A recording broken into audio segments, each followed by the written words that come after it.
Hey everyone, welcome to Trinity Kids Online. I'm Brady. And I'm Jared. And this month we are all about making waves and about what God does in you to change the world around you. So today is all about goodness. Let's get it.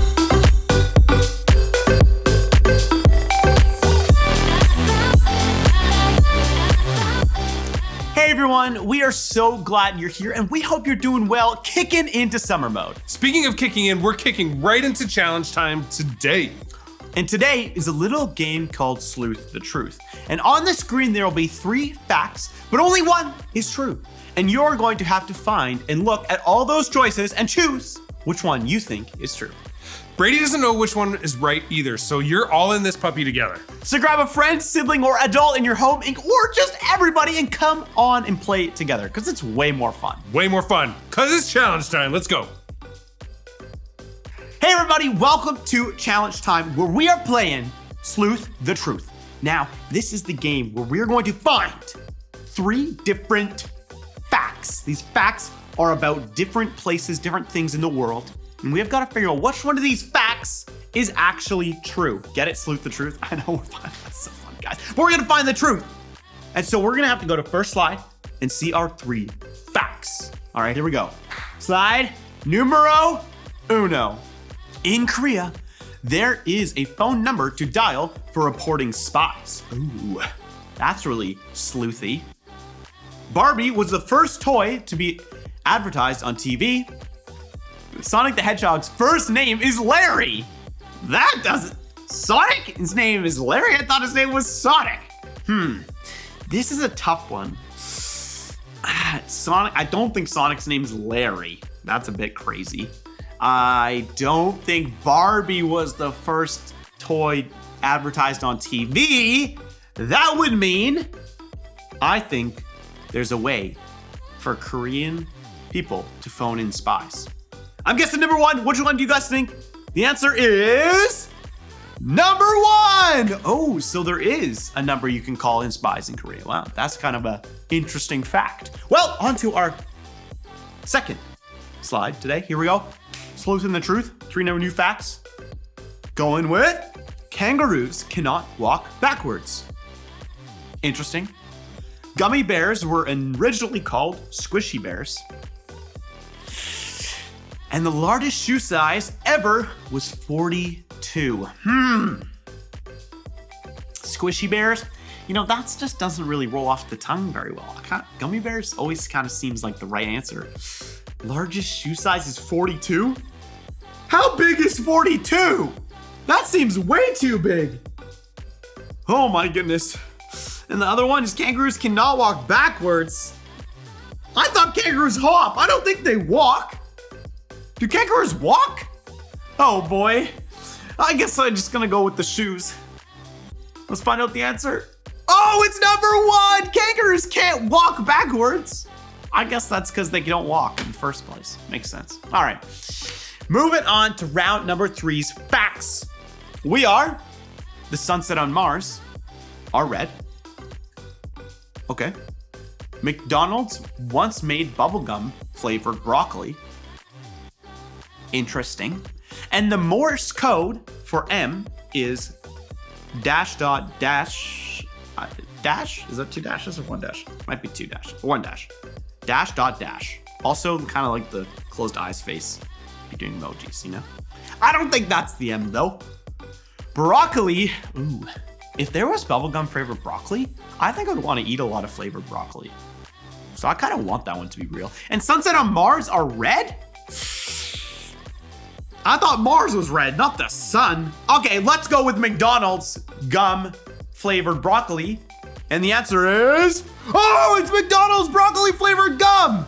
Or no, it's gum flavored broccoli. Oh my goodness, that is so confusing. I want to eat it though. It sounds so good. All right, guys, on to the next slide, round number 4. 3 brand new facts. Here we go. It takes all of 5 minutes for the blood to pass through your heart. That's a lot of passing. Fact number 2, eyelashes last for a year before they fall out. Oh my goodness, that's crazy. Fingernails grow up to 4 times faster than toenails.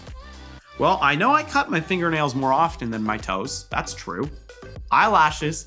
I don't know if I've ever seen all of my eyelashes fall out before. I know they fall out sometimes, but not all the time. It takes 5 minutes for the blood to pass through your heart? All of your blood? Something tells me it might take longer than that. Or I don't even know. 5 minutes? Or I don't even know how much that is. All right. I'm gonna go with fingernails grow up faster than your toenails. The answer is number 3, fingernails do grow up to 4 times faster than your toenails. Man, did you guys get it? Come on, that was a pretty good one. I think so. All right, on to round number 5. Here we go. 3 new facts. Let's get it. Scotland has over 400 words for snow. I don't think so. So funny. All right, the second fact. Chicago is named the Windy City because it's windy. Wow, that would be ironic. And peanuts are nuts. What else are peanuts? Obviously, it's peanuts or nuts. Is this even a question? All right, guys, what do you think it is? Peanuts or nuts? Chicago's the Windy City because it's windy? Or Scotland has 400 words for snow? I'm going with peanuts or nuts because really, let's be real here. What is the answer? The answer is Scotland has over 400 words for snow? What? That's way too many words for snow. Wonder how many words they have for apples. Probably 1,700. Yeah, take that, snow. Well, then what are peanuts? Why are they even called peanuts if they're not nuts? What is this, man? Oh, okay, whatever. Round number 6. Did you guys even get that? That was a crazy hard one. That was a really hard one. But moving on to round number 6. Here we go. 3 new facts. The Eiffel Tower shrinks in the summer. Paint used to be stored in pig bladders. Interesting. Horses can jump farther than humans. Wow, this is a hard one. I don't know about the pig and the paint bladders. I know that Eiffel Tower, because it's made of metal, in this winter time, it will expand because metal goes bigger, and in the summer it shrinks because it gets hotter. And horses can jump farther than humans. I don't know if that's based on because they can go faster than humans. So then if they're jumping straight, they're technically going farther. Oh, this is a hard one. I'm gonna go with the Eiffel Tower shrinks. The answer is paint used to be stored in pig bladders. That's gross. That is nasty. Well, guys, if you guessed that right, let us know. If you beat me, which you probably did, I got like 3 points. Not very many, I think. Like half. Those are so crazy hard, man. Well, guys, thanks for challenging the time with me. That was so much fun. We'll see you in the next thing. Oh my goodness, that game was absolutely crazy. I just want to try what broccoli flavored bubblegum tastes like. Or is it bubblegum flavored broccoli? I don't even know anymore. Wow, okay. Well, thanks so much for playing Challenge Time with us today. We're going to dive into discovering just a little bit more about goodness and how it can make some waves in the world around you. Yeah, because the world is a big place. And this starts right in your backyard. Like in your house, with your family, in your neighborhood, with your friends. All right, now we think a lot of things are good. Like chocolate, candy, grandma's homemade pie, playing in the lake. Man, there are just so many things that we love and are so good. But goodness, from God's perspective, goes a little bit deeper than the things that are good that we love.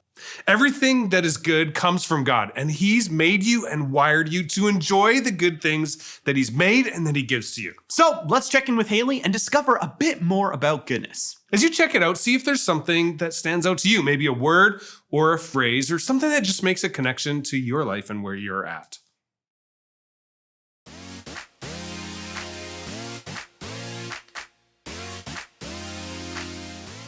Ahoy, friends! I'm Haley, and all summer long we've been talking about what it means to make waves. Because what you do today can change the world around you. You can make waves when you're in water, of course, but you can also make waves on land by showing things like kindness, self-control, and goodness. If you're ever out on a boat, you see lots of waves. Wind and waves make the boat move. You see that? By the way, how do you like my model coastline that I put together? I just had to share it. Look, it's got cows and hills and even a little lighthouse. Now, the lighthouse is key because if there's ever a storm and it's really dark out, the lighthouse helps people see where the coast is. It can actually save lives. Like, without a lighthouse, the boat could be in the middle of a terrible storm. Oh no, we're in the middle of a terrible storm! I can't see anything! But with a lighthouse... Oh no! We're in a bad storm! Wait, what is that? A light in the darkness! We're saved! In today's story, you'll hear what Jesus said about how we can shine a light to help people in the world. There are lots of boats out there that need us. Help me! See? See you soon! The Bible. It's 66 books of history, stories, letters, and poetry that fit together to form God's one big story. The epic adventure of how He created us and loves us so much that He made a way to rescue us. As we travel through the Bible, from Genesis to Revelation, we discover people who met God and found their lives changed forever. Now, for an amazing story, inspired by the book of Matthew, chapter 5, verses 14 through 16. Hey, have you ever heard the phrase dark as night? When we talk about darkness, we usually just mean dim light. At nighttime, there's a nightlight by your bed, a hall light on somewhere, maybe a light over the kitchen sink when you get a drink. If you step outside at night, there's a porch light. Street lights probably mark the way through your neighborhood. And if you live in or near a city, the sky itself glows at night. Even if the power goes out, there's always a flashlight or phone light handy. But now, I want you to think about a time before electricity. The time when Jesus walked the earth. The sun is slowly setting. It dips closer and closer to the horizon. And then suddenly, it's dark. Really dark. Deep pitch black. So dark, you can't even see your own fingers wiggling in front of your face. There's no light switch to flip. But if you're prepared, you can light a lamp. Whoa, that's better. Oh, in Jesus' time, many homes had small lamps like these that burned oil drawn up through the wick. Now, you can't get much done around the house holding an open flame in one hand, so in the main room of these houses, you would find a lampstand. Now the whole room is lit up not just for you, but for everyone else. Imagine in the same way you have several houses. A town, each home lighting a lamp one by one. Soon, that whole city glows with light. And if that city is high up on a hill, it becomes a bright beacon of light for travelers caught out in the dark night. Immediately, they can see a safe place and set their course in the right direction. Okay, now, with all that in mind, listen to what Jesus told a group of his followers as he sat up on a hillside. You are the light of the world. Think about that. In a very, very dark world, you are like a lamp that allows others to see. Just like the moon reflects the sun, you can shine Jesus' goodness and light to brighten the world around you. You shine light with acts of kindness and compassion. You shine light when you choose joy in tough situations. You shine light when you make peace while others are taking sides. Jesus went on to say, A town built on a hill can't be hidden. Also, people do not light a lamp and put it under a bowl. Instead, they put it on its stand. Then it gives light to everyone in the house. In the same way, let your light shine so others can see it. Then they will see the good things you do, and they will bring glory to your Father who is in heaven. Now you may be wondering just how far your small light can shine, but thankfully, none of us is called to spread light on our own. Each of us is designed to reflect a specific part of who God is. When we reflect God's light through acts of goodness, our small point of light joins up with light reflected by other Jesus followers in our neighborhoods, towns, cities, countries, all across the world. So whenever the world seems dark, remember what Jesus has already said is true about you. You are the light of the world. And with the power of God's Spirit, you can spread the light of God's goodness anywhere you are and anywhere you go.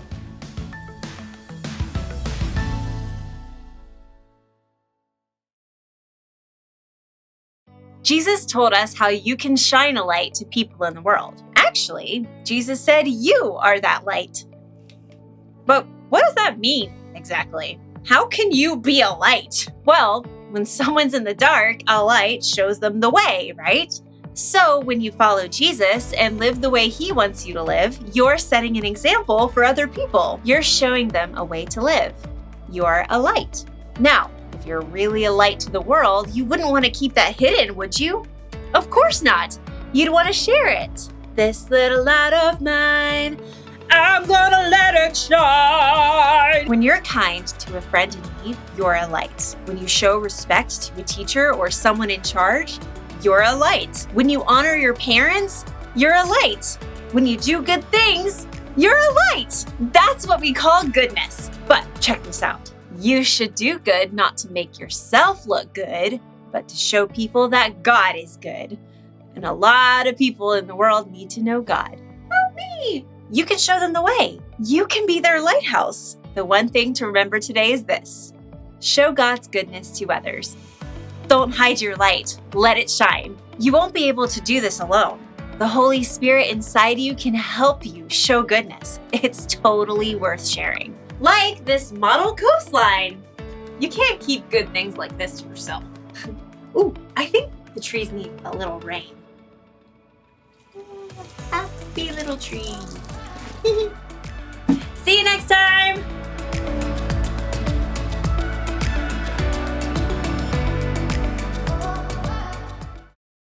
That was awesome. So, what stood out to you? There was a lot of things in there, and I just loved what Haley said about doing good things so that others can see how good God is. Right. So goodness is not just about things that we think are so good. It's about who you are and what you do and why you do it.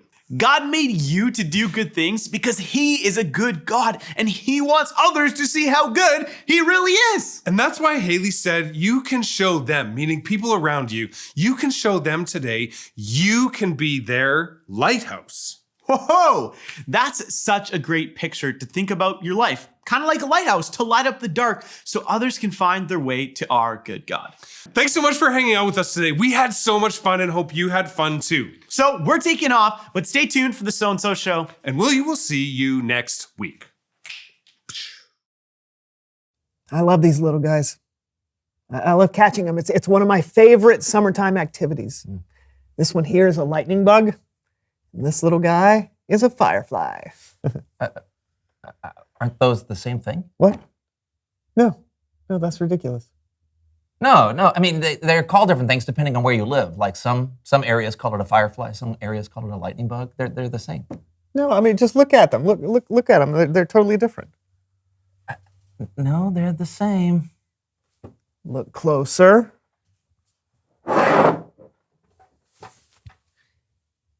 You know what? I'm going to prove to you that you're just being silly. That they're the exact same thing.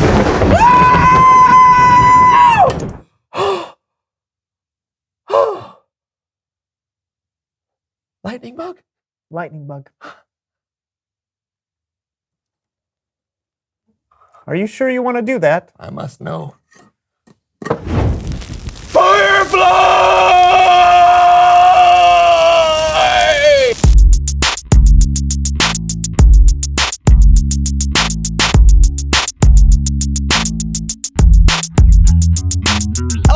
I'm John. And I'm Brandon. Welcome to the So-and-So Show. You know, it's another beautiful summer day, and we're super excited to be here with you. Sure are. But you know, it feels like we're missing something. It does? Or someone who knows stuff.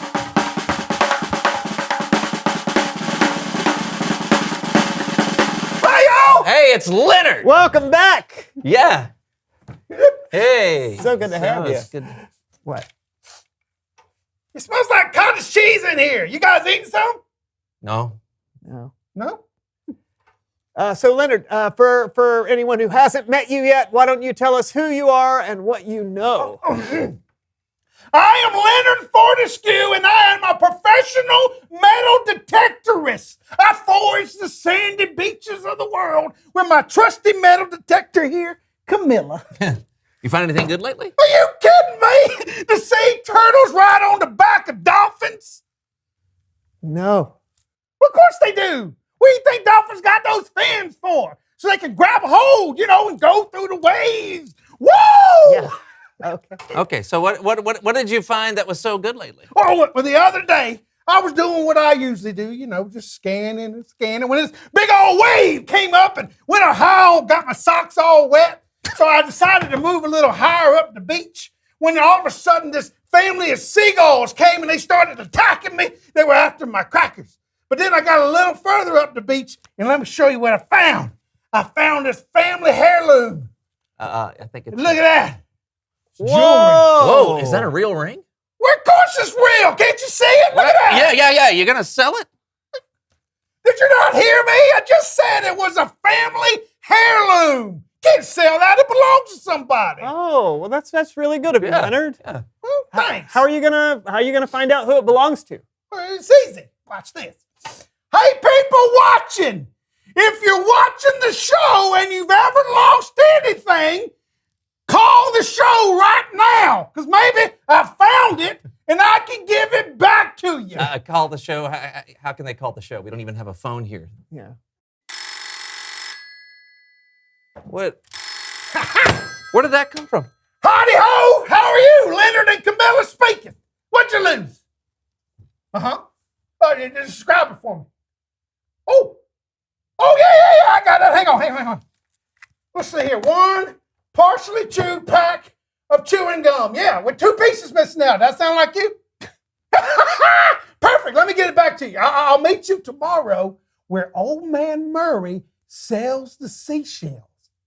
All right, hey, see you later. There's nothing that gives you that warm, fuzzy feeling than reuniting a man with his gum. Are you telling me that? You're in the hot seat. What'd you lose? Uh-huh. Oh, yeah.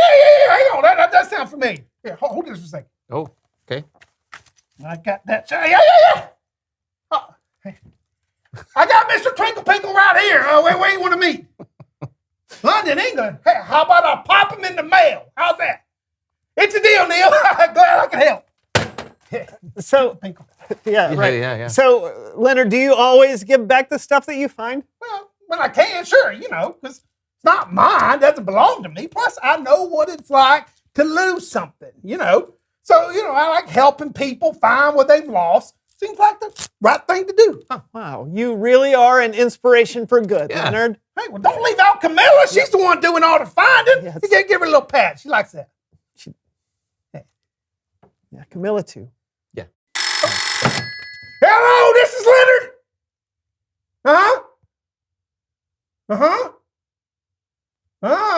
Is it about the family the heirloom? Oh, okay. I don't think I found that yet, but I'll keep looking, okay? All right, bye now. Well, what did they lose? Nothing.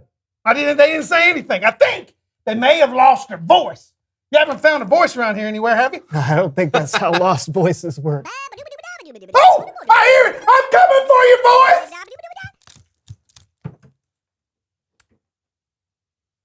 It's Bible story time with Kellen.